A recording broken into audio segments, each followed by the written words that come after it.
안녕하세요. 반갑습니다. 광교지구 촌교회 김인환 목사입니다.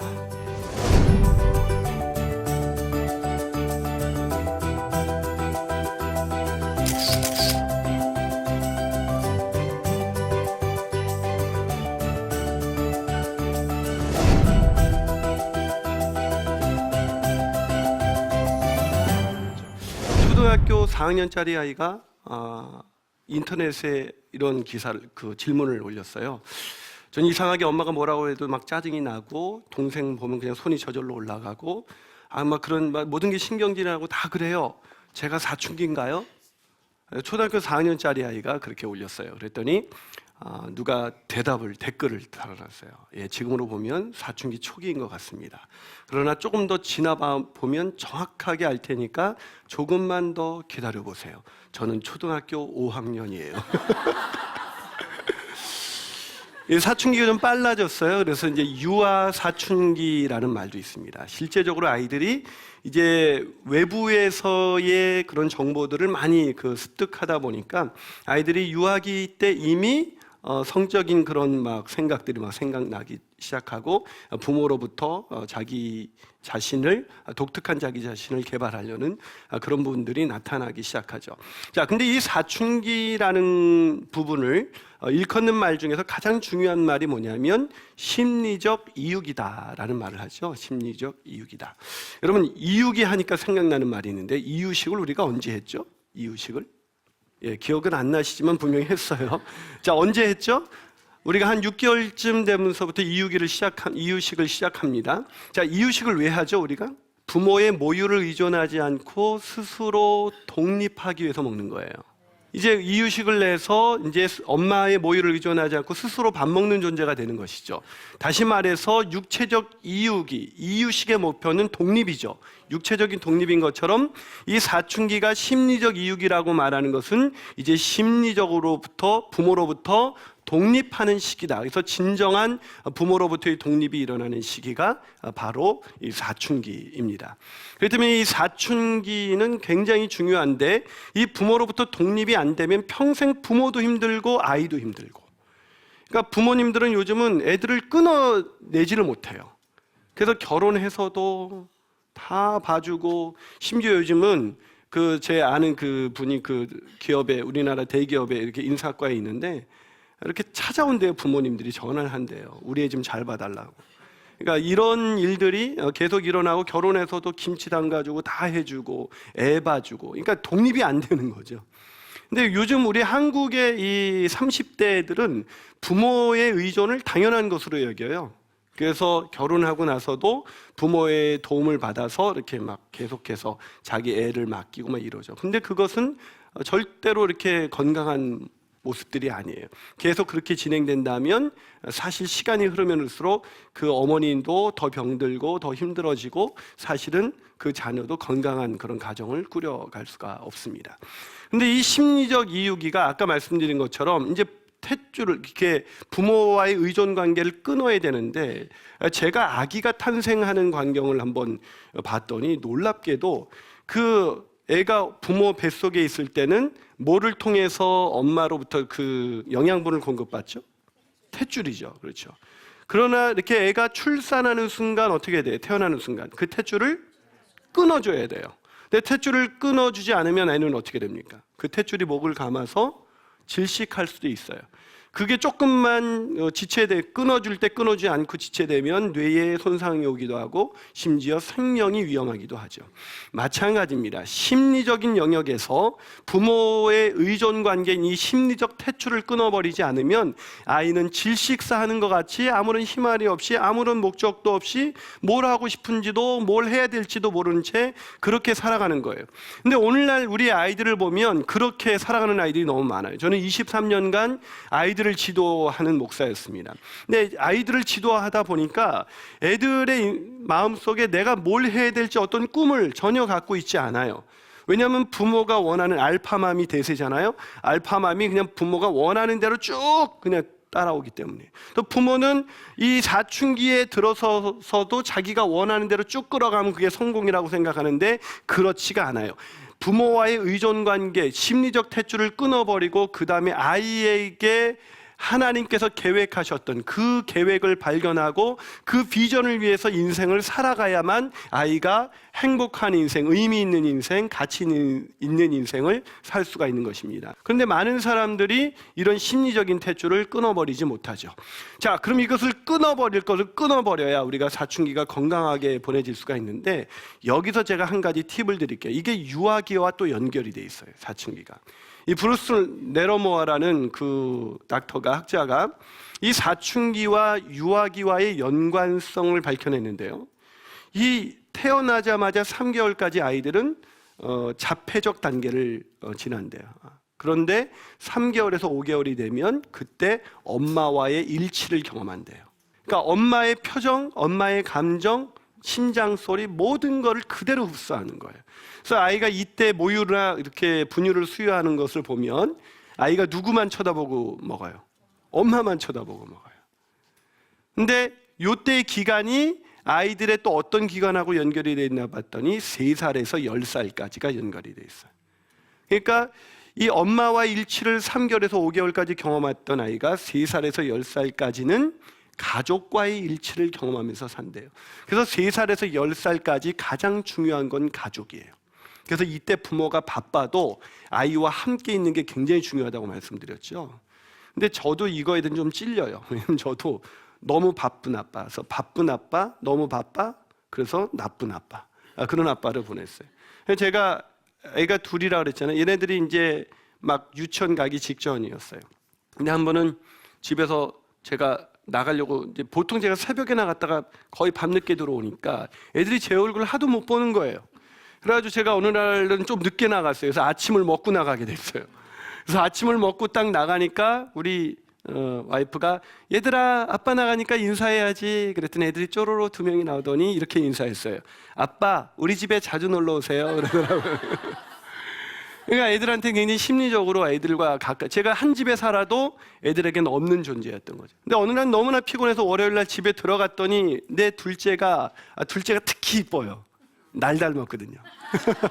그래서 이 녀석 옆에 가서 잠이 들어있더라고요. 그래서 제가 옆에 가서 조용히 누웠더니 얘가 제 인기척에 깼나 봐요. 딱 눈을 뜨더니 얘가 얼굴이 상기가 되더니 막 도망가는 거예요. 근데 지 엄마 있는 데한테로 갔어요. 그래서 지 엄마가 애를 데리고 오면서 하는 말이, 여보 얘가 놀래가지고 와서 뭐라 그런지 아세요? 그래서 아니 뭐라 그랬는데 저 녀석 왜 놀래서 가? 그랬더니 이 녀석이 놀래서 와서 하는 말이, 엄마 저기 김인환 목사님 오셨어. 그러더라고요. 아주 뭐 제가 남의 애 키우느라고 내 애는 완전 방치해뒀다는 거예요. 이때 함께 있는 것이 굉장히 중요한데 가족과의 일치를 경험하는 시기다. 3살 때부터. 그런데 이제 애가 이제 5개월이 넘어가서 10개월이 되면 이때 비로소 엄마와 내가 구별되었다는 걸 느껴요. 그때 그 전까지는 엄마와 나는 하나다라고 느끼는 거예요. 근데 구별기를 경험하게 되는데 이게 사춘기에 몇 살이냐면 10살에서 12살이에요. 그러니까 10살에서 12살도 구별기예요. 그러니까 애들이 또 가족과 일치를 경험하다가 나는 가족과도 달라. 그런 걸 느끼는 게 10살에서 12살인 거죠. 그리고 이 구별기에 애들이 드디어 뭘 하죠? 이유식을 하잖아요. 이유식을 하면서 이제 애는 그때부터 모유를 먹어도 아직 이유식을 못하고 모유를 먹어도 먹다가 소리가 나면 자꾸 옆에를 이렇게 쳐다보죠. 두리번거리고. 그건 뭐냐면 이제 엄마와 나는 구별됐고 세상을 탐구하기 시작하는 거예요. 근데 이 아이가 이제 10개월이 지나서 10개월에서 16개월까지는 이제 연습기를 해요. 자, 10개월이 지나면 애들이 이제 서서히 빠른 애들이 걷기 시작하죠. 넘어지긴 하지만 기기도 하고 이제 막 활동적이 돼요. 애들이 연습하는 거예요. 이제 엄마와 난 달라. 그래서 엄마한테 자꾸 밀쳐내고 뭘 갖다 자꾸 저지레를 하죠. 예, 이때 저지레를 하는 건 연습하는 거예요. 이제 엄마를 떨어져서 사는 연습을 하는 거예요. 그래서 그때는 막 안아주려고 해도 자꾸 밀쳐내고 자꾸 나가는 거예요. 근데 이때 그 청소년의 나이는 몇 살하고 연관이 됐냐면 10살에서 12살과 연관이 돼 있어요. 그래서 이때 본격적으로 저지레를 하는 것처럼 이 사춘기 애들도 본격적으로 사고를 쳐요.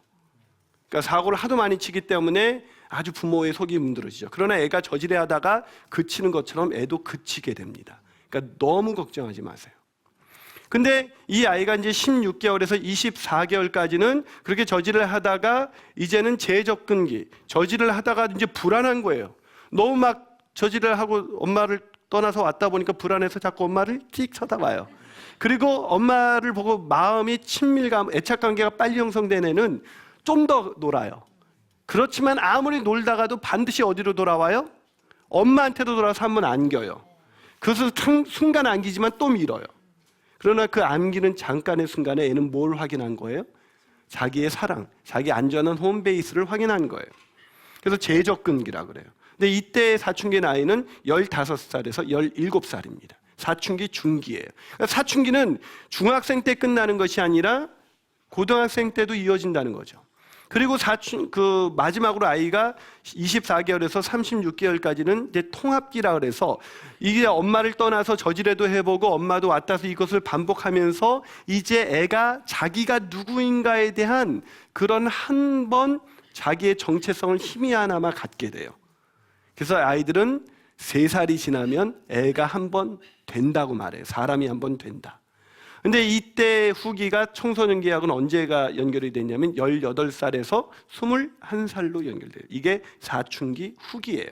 이거를 통합기라고 불러요. 이제 완전한 부모로부터의 독립이 끝난 거예요. 그래서 3살까지가 굉장히 중요해요. 그래서 우리 어르신들의 만들어낸 속담 중에 이런 속담이 있죠. 몇 살 버릇이여든가요? 3살 버릇이. 왜 4살도 아니고 2살도 아니고 3살이었을까요? 그것은 3살까지 사람이 그런 한 번의 과정을 거치게 되어 있기 때문에. 자, 이 과정을 거칠 때 아이들이 13살에서 15살, 이때가 14살, 이때가 이제 사춘기 초기인데 13살에서 14살, 이때 아주 극심한 사춘기를 겪어요. 보통 엄마들이 말하는 사춘기는 이때를 의미합니다. 자, 이때 어떤 특징을 나타내는 것일까요?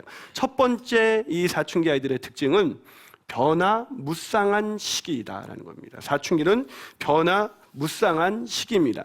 이 변화무쌍한 시기는 한마디로 말하면 럭비공 같은 시기예요. 여러분 럭비공 잡아보셨어요? 럭비공을 잡으려면 어디로 튈지 예측이 불가능해요. 그래서 럭비공을 잡을 때 중요한 것은 예측이 필요한 것이 아니라 뭐가 필요해요? 순발력이 필요합니다. 이 사춘기 자녀를 키울 때는 예측하시려면 안 돼요. 너 몇 시에 들어올 거야? 언제 들어올 거야?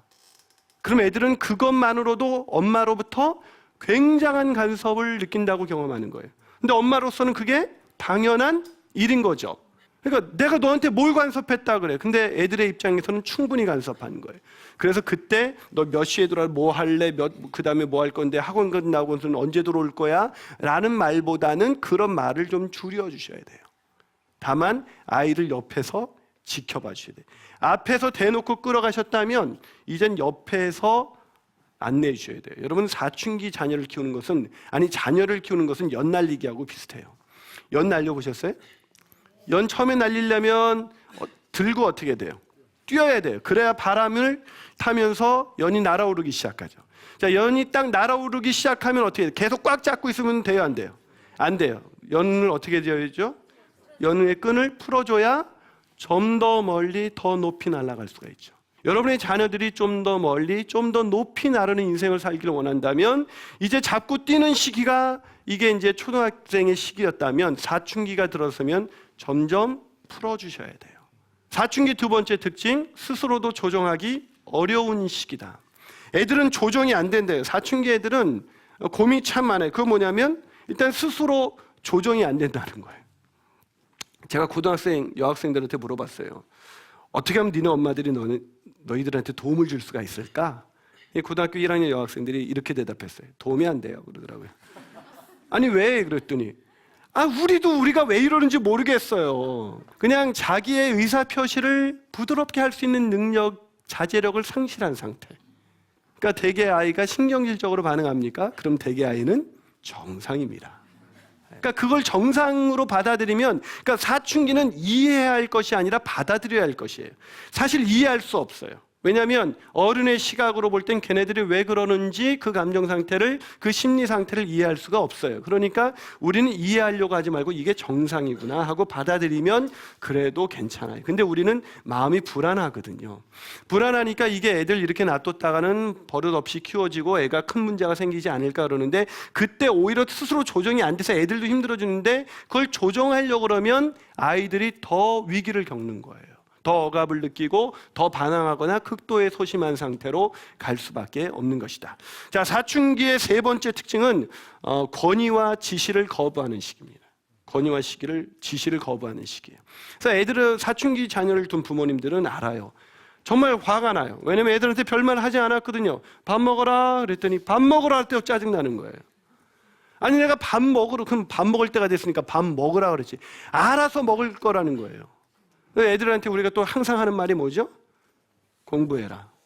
항상 하시죠? 그래서 우리가 좋아하는 구절이 있어요. 항상 공부해라. 쉬지 말고 공부해라. 범사에 공부해라. 이는 너희를 향한 엄마의 뜻이니라. 이러면서 계속 우리는 공부를 강조하죠. 근데 우리는 애들이 언제 짜증내요? 공부해라 그랬다 그래서. 근데 우리는 애가 공부를 너무 지나치게 안 하기 때문에 공부하라고 한 건데, 애는 막 하려고 그랬대요. 막 하려고 그러는 그 순간에 엄마가 공부하라고 말을 한다는 거죠. 그렇죠? 근데 여러분이 말이 옳아요? 애들 말이 옳아요? 여러분 말이 옳다고 말해야 될 것 같은데 오늘은 분위기가 아닌 것 같아요.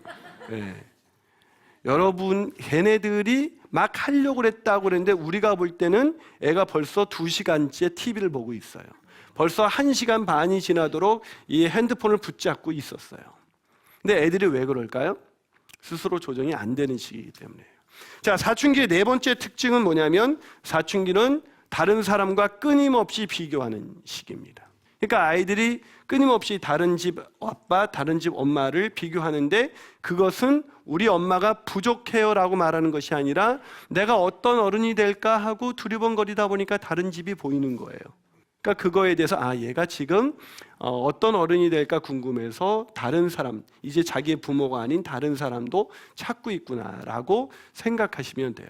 근데 이렇게 끊임없이 비교하다 보니까 아이들이 갖게 되는 것 중에 하나가 열등감이에요. 그런 열등감과 낮은 자존감을 갖습니다. 이 낮은 자존감은 정말 아이들을 힘들게 만들어요. 이 자존감이 낮다는 것은 뭐냐면 있는 모습 그대로 받아진 경험이 없기 때문이에요. 우리 딸내미가, 첫째 딸내미가 저를 닮았는데 좀 심하게 이상하게 닮았어요. 제가 얘가 자존감이 낮을까봐 늘 얘한테 뭐라고 했냐면, 너 왜 이렇게 예쁘니? 맨날 이런 얘기를 해줬더니 지가 진짜 예쁜 줄 아는 거예요. 근데 얘가 그 환상이 유치원 가서 다 깨졌어요. 이쁜 애들을 본 거예요. 이쁜 것들을.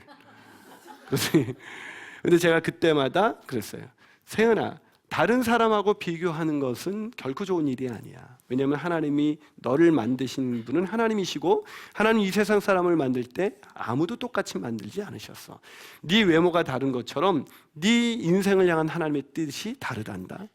인간은 비교의 대상이 아니야 라는 걸 가르쳐 줬더니, 제가 나중에 얘가 이제 사춘기 접어들어서 내가 한 번은, 야 세연아, 너 네가 진짜 이쁘다고 생각해? 내가 그랬더니 이제 제가 착각한 거죠. 제가 가르친 대로 아이를 교육하지 않은 거죠. 그랬더니 아빠가 말하셨잖아요. 나를 있는 모습 그대로 받아주신 그 하나님의 그 사랑을 안다면 나를 있는 그 모습 그대로 받아들여야 돼요. 그러지 않으면 다른 사람도 나를 받아들이지 않아요 라고 얘기하더라고요. 꽤 괜찮죠? 예. 그래서 다른 사람하고 비교할 때 애가 열등감을 갖지 않아요. 너는 누구 해봐라. 엄마도 한술 더 떠요. 너 엄마하고 그 사람 비교해. 너 그 아이하고 공부하는 거 봐봐. 그 아이는 공부도 잘하고 엄마 말도 잘 듣고 막 이렇게 비교를 또 다른 말을 한단 말이에요. 그렇게 비교하지 않고 있는 모습 그대로 받아주는 것이 중요하다. 자, 사춘기의 다섯 번째 특징은 닮고 싶은 모델을 찾는 시기다. 그래서 애들은 누구를 좋아해요? 사춘기가 되면 연예인을 환장하도록 좋아하죠. 근데 저는 그거 막 브로마이드 막 갖다 붙이죠. 그러면 신앙이 신실한 분들은 그 브로마이드를 보고 얘가 우상숭배에 빠졌다 이렇게 생각을 해요. 그래가지고 막 그 집어 뜯고 막 애하고 싸우고 그러죠. 그럴 필요가 없어요. 왜냐하면 닮고 싶은 모델을 왜 찾아요? 내가 어떤 어른이 될까를 찾기 때문에 모델을 찾는 거예요. 여러분, 내가 누군가를 되고자 할 때 가장 쉬운 방법은 나의 모델을 찾는 거거든요. 여러분이 그 좀 연세가 좀 되신 그 분들은 486 세대는 누구를 좋아했어요? 연예인보다 선생님을 좋아했죠. 여학생들은 선생님을 왜 좋아했어요? 보이는 게 그거밖에 없었어요.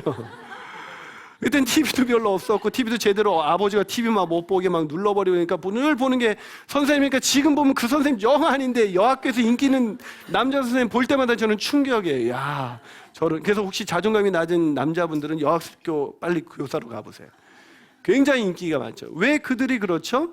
그것은 모델을 찾는 시기예요. 그래서 요즘 아이들이 연예인 되려는 말을 많이 해요.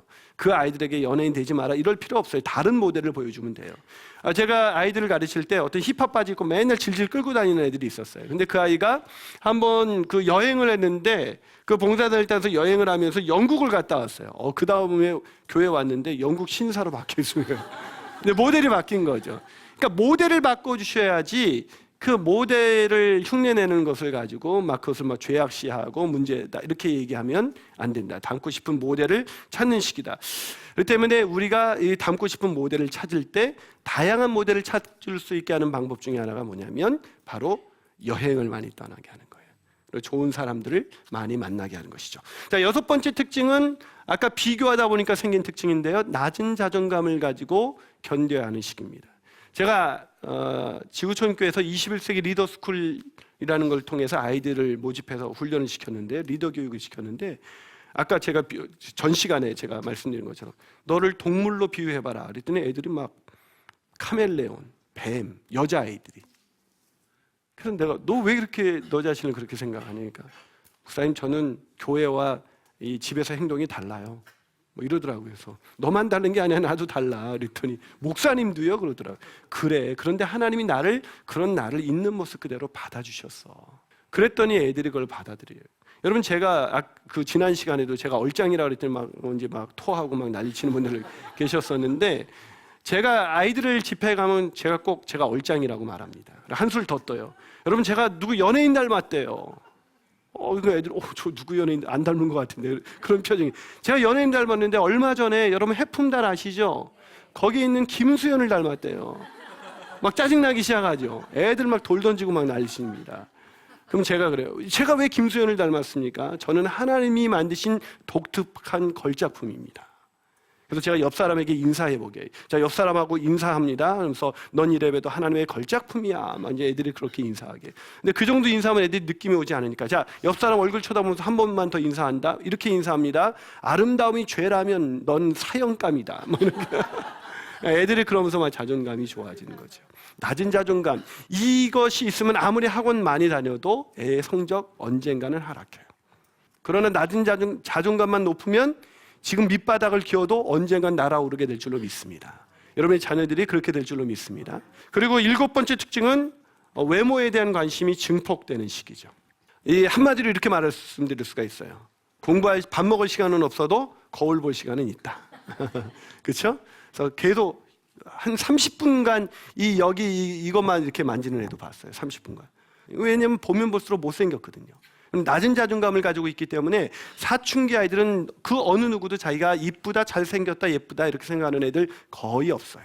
엄마가 이렇게 그때 옆에서 이런 말을 해주면 정말 짜증난대. 너 왜 이렇게 예쁘게 생겼니? 완전히 짜증난대. 그럼 어떻게 말하면 좋냐는 거예요. 그랬더니 좋냐고 물어봤더니 애들이 대답하기를 넌 좀 코 좀 고쳐줬으면 좋겠다. 엄마 나중에 꼭 고쳐줄게. 그럼 막 은혜가 되고 막 그런다는 거예요. 그리고 아이들의 8번째 그 특징은 사춘기는 성적 관심이 증폭되는 시기다. 성적이 아니에요. 성적 관심. 그래서 아이들이 이때 데이트에 대한 관심이 굉장히 깊어지죠. 그런 것들을 허용하면 오히려 애들이 건강한 이성관계를 발전시킬 수가 있는데 무조건 막으면 애들이 힘들어지죠.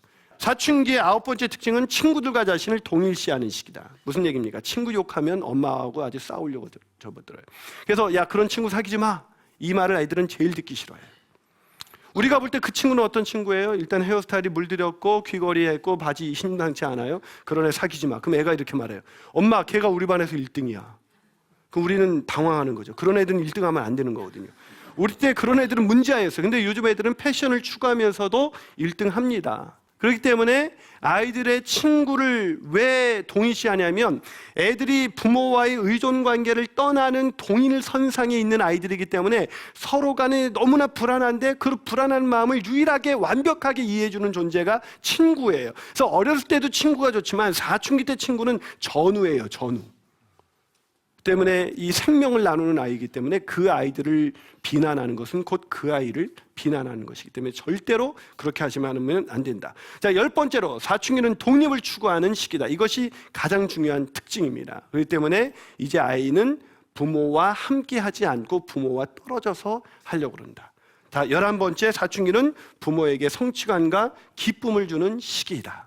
무슨 말이냐면 사춘기 때 비로소 부모로부터 독립해서 스스로 해내는 일들을 하기 때문에 유아기적인 재롱 이 정도 수준에서 기쁨을 주는 것이 아니라 이제 자신의 인생을 찾아가는 그런 성숙한 한 자신의 자녀의 모습을 뒷모습을 보면서 성취감과 기쁨을 주게 되는 시기죠. 마지막으로 사춘기는 부모들도 적응하기 힘든 시기다.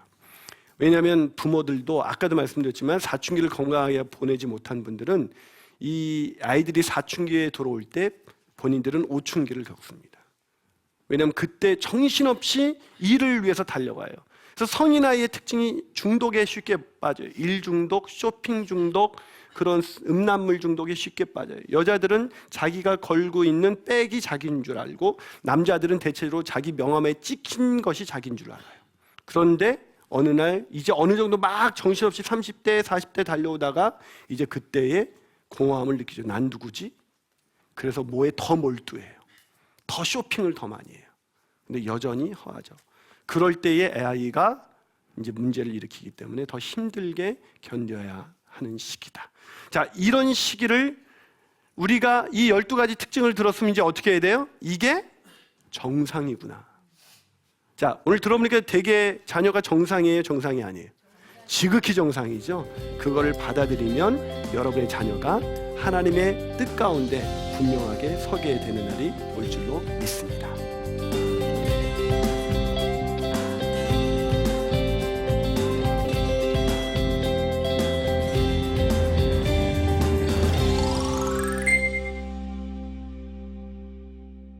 사춘기 아이를 보면서 머리로는 이해가 되지만 감정적으로 받아들이기 어렵습니다. 아이를 향한 감정을 어떻게 다스려야 할까? 정말 중요한 질문이죠. 왜 감정적으로 받아들이기가 어렵냐면 부모의 마음도 부모가 건강하지 않은 부모는 자녀를 통해서 자기의 자아 실현을 하려고 해요. 이건 굉장히 안 좋은 거죠. 아이의 인생을 살지 못하게 만들고 부모의 인생을 살게 만들기 때문에 이것은 성공할 수도 없고 둘 다 완전히 망가뜨리는 것이죠. 그렇기 때문에 이때 부모가 이 자기가 사춘기를 건강하게 보내지 못했는데 어떡하지 이제 이런 생각들도 좀 드셨을 거예요. 그랬을 때 자기를 찾기 위해서 좀 여행을 떠나보는 것도 좋고 자기만의 세계를 만들어가는 것이 훨씬 더 중요해요. 자기 자신을 찾을 수 있는 여유로운 시간을 갖는 게 좋아요. 그래서 대부분의 부모님들이 사춘기 이전에는 아이들에게 좋은 환경을 만들어주기 위해서 맞벌이 하느라고 애들을 그냥 던져둬요. 자, 아이와 함께 있어야 될 때 떠나 있다가 이제 아이를 좀 떠나줘야 될 때 찾아오는 거예요. 그래서 갈등이 훨씬 더 심해져요.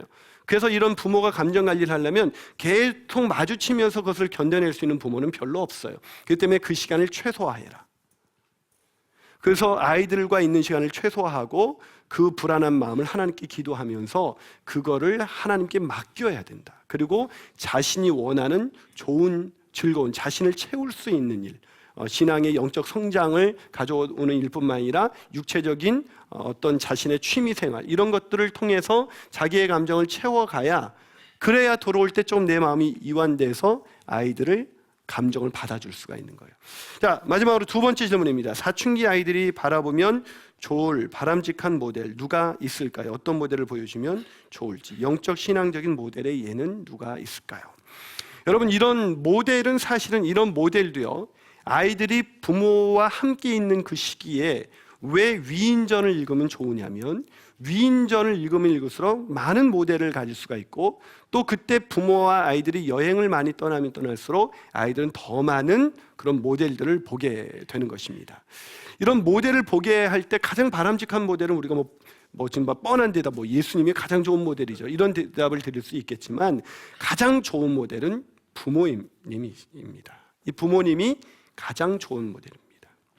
왜냐하면 부모님이 아이들의 인생에 있어서 사실 가장 닮고 싶은 모델이거든요. 근데 그 부모님께서 성인 아이라면 아이에게 굉장히 감정의 기복이 심한 상태로 아이들을 대하기 때문에 아이들이 가장 닮고 싶은 모델이 부모여야 되는데 그 부모를 닮고 싶지 않은 거죠. 그래서 이 결혼한 부부가 이런 얘기하죠. 혹시 이 중에서도 여러분의 어머니가 이렇게 여러분에게 말씀하셨습니까? 너 시집 가려면 네 아버지 같은 분 만나라. 그런 분 계세요? 예, 아무도, 불행하게도 아무도 안 계시네요. 근데 우리 딸내미는 아직 사춘기를 겪고 있는데 아빠 같은 사람을 만나고 싶다. 이게 립 서비스인지는 모르겠는데 그렇게 얘기를 해요. 근데 부모에게 이런 얘기를 들었다. 제발 네 애비 같은 놈 만나지 마라. 손 들어볼까요? 그럼 어떤 분이 있어요? 결혼하지 말래요, 아예? 어떤 모임에 갔더니 두 손을 들고 만나더라고요. 자, 이런 부분이 왜 중요한가? 여러분, 세상에서 아이들에게 가장 아름다운 모델은 부모입니다. 어느 날 여러분의 자녀들이 여러분만한 나이가 됐을 때 내가 부모님 같이 나의 엄마처럼, 나의 아빠처럼 사는 것이 내 인생의 성공입니다. 그렇게 말하는 날이 곧 오게 되기를 주님의 이름으로 축복합니다. 예, 오늘 강의 여기까지고요. 여러분 모두 행복한 가정, 행복한 부모, 그런 자녀 양육이 되시기를 다시 한번 축복하면서 저는 여기서 인사드리겠습니다. 감사합니다. 결혼을 도대체 왜 할까? 띠리딩 비누방울 튕기면서 사랑하니까. 지구상 최대의 거짓말입니다. 결혼에 대해서 너무 모르는 것 같아요. 다른 게 하나님의 목적이에요. 남자가 9모델, 여자는 10모델. 남자분들 열받지 마시고요. 사용법을 따로 익혀야 돼요. 잘 익히면 아무 문제 없더라고요. 우리 평생 배우자. 그래서 배우자라고 불러요. 결혼의 목적은 잘 노는 거예요.